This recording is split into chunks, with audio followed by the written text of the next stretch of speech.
Commence par une histoire de cœur. C'est dans la belle forêt des Moulins que la main d'une jante damoiselle va être mise en jeu. 4 chevaliers vont s'affronter. Combat de joutes et combat à terre pour en découdre.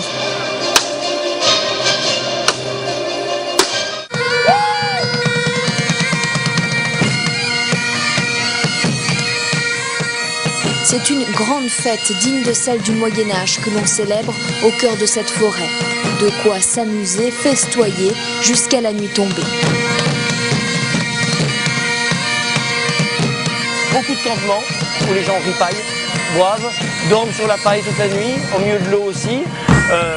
Chiens savants avec des dressages comme ça c'était à l'époque, la fauconnerie, les aigles, danse sur fil on a vu après.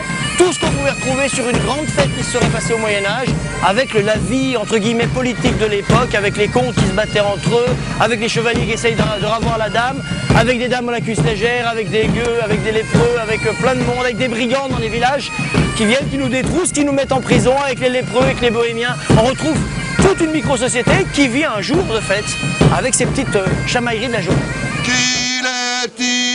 Et voici Père Richard qui, d'avoir trop bu, doit maintenant pousser la chansonnette. Les bouffons et les autres saltimbanques épatent la galerie, alors que de l'autre côté de la forêt, les oiseaux recherchent les poux et la vermine dans la tête du peuple.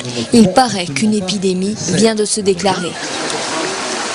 Comme de coutume, le boulanger s'affaire au fourneau pour préparer des mets dont lui seul a le secret, pendant que les lépreux taquinent les étrangers et que les nobles étanchent leur soif. L'immersion est totale.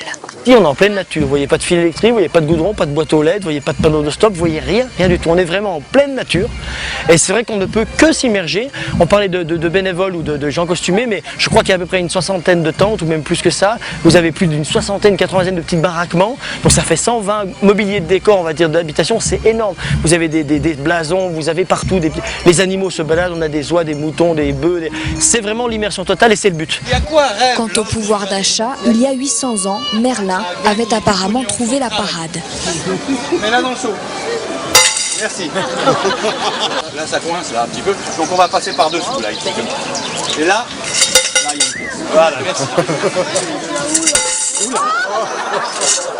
La prochaine quête dans la forêt enchantée aura lieu les 24 et 25 mai.